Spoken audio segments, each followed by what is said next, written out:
एक हाथ रस्सी से हाथ पैर जो बांधा जाता है, हाथ पैर बांधा क्यों जाता है कि जो पेशेंट हमारे वायलेंट होते हैं या होश में नहीं होते हैं तो उनको हाथ पैर बांध करके इलाज किया जाता है, ठीक। जिसमें psychiatric patient, Altered behaviour patient, जो दिमागी तौर पे हमारी बात को ना समझ सके, उन पेशेंटों को बांधा जाता है, उसे टाई अप कहते हैं। टाई अप क्यों किया जाता है ये तो बता दिया आपको कि पेशेंट हमारी बात नहीं समझ रहा, भाग रहा, चिल्ला रहा है, तो उसको रस्सी से बांधना है।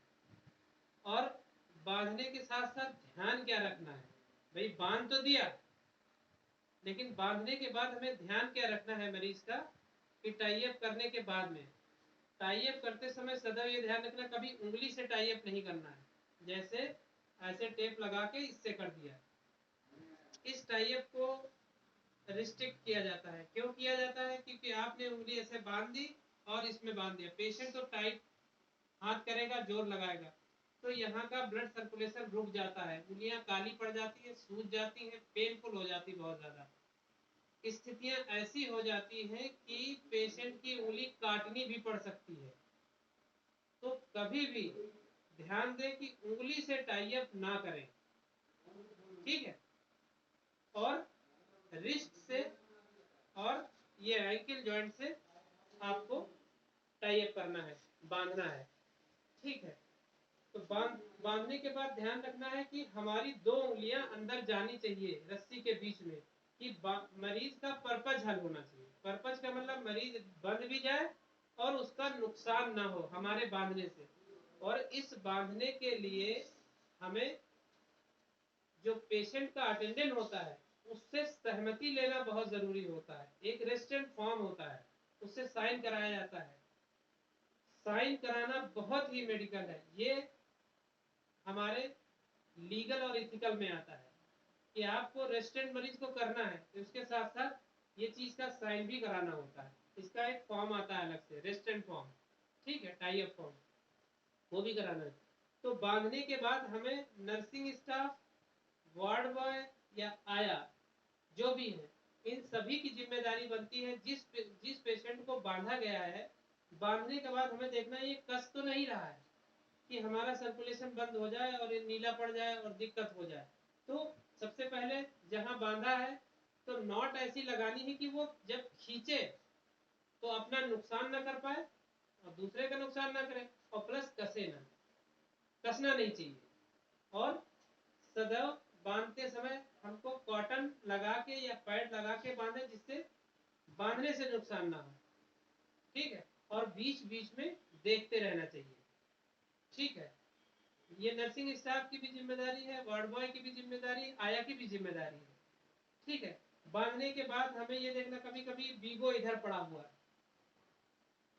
बीगो हमारा इधर पड़ा हुआ है और बांधना हमें यहाँ से। इस बीच हम क्या करेंगे कि हाथ को ऐसे करके बांधना है कि ये इधर ना खिसके। जैसे ये है तो यहाँ पर बांधा तो ये इस तरफ की तरफ बढ़े, इधर बांधोगे तो खींचेगा, बीगो निकल जाएगा। बीगो यदि डायरेक्ट वेन में पड़ा होता है, बीगो यदि यदि कस गया तो ये सूजन आ जाएगी, बीगो खराब हो जाएगा। और यदि निकल गया तो सारा ब्लड निकल जाएगा क्योंकि डायरेक्ट वेन में पड़ा होता है, ठीक है। इन सब चीजों का भी ध्यान रखना है। टाई अप एक ऐसी हमारी गतिविधि है जिससे बांधने के बाद ज्यादा ध्यान रखना है।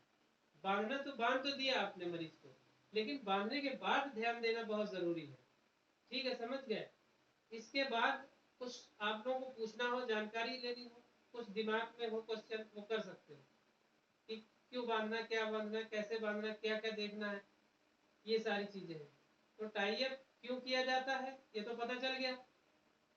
और करने के बाद साइन अटेंडेंट की कराना होता है, सहमति लेना।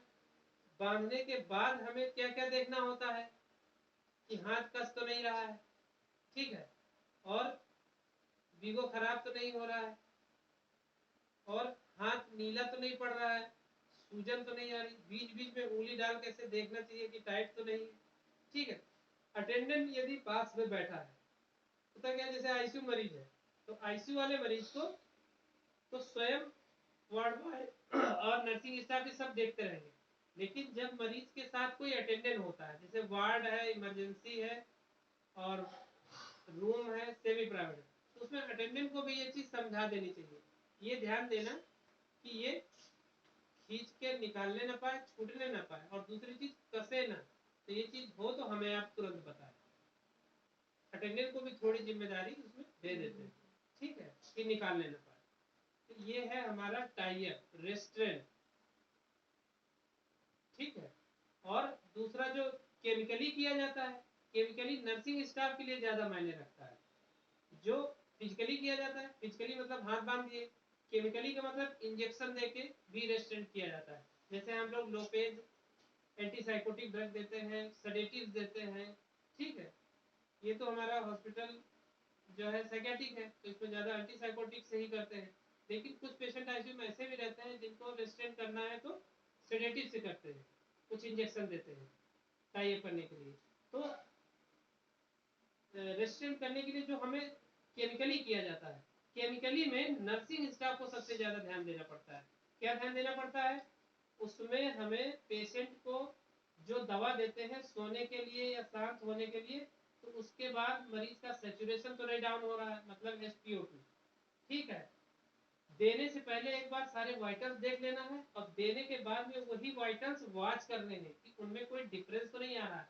कभी कभी क्या होता है कि थोड़ी सी ड्रग किसी को ज्यादा सेंसिटिव होती है, और किसी को वही इंजेक्शन 2 या 3 लगा दो तब भी सेंसिटिव नहीं रहता है, ठीक है। तो उसमें नर्सिंग स्टाफ की ये सबसे ज्यादा जिम्मेदारी रहती है कि सडेट करने से के बाद में जब आप कोई भी सडेशन दोगे या फिर एंटीसाइकोटिक ड्रग दोगे, तो उसके पहले के हमारे वाइटल्स जो हैं उनको बाद के वाइटल से मैच करना है। मरीज सांस कैसे ले रहा है, ठीक है, पैटर्न सही है कि नहीं, ऑक्सीजन डाउन तो नहीं हो रही है, हाथ पैर नीले तो नहीं पड़ रहे हैं, बीपी पहले से बाद में कम तो नहीं हो गया है, ठीक है। ये सब सारी चीजें 15 मिनट बाद, आधे घंटे बाद ये सब चीजें देख लेना चाहिए। तो इन सब चीजों का ध्यान रखना चाहिए, ठीक है। धन्यवाद।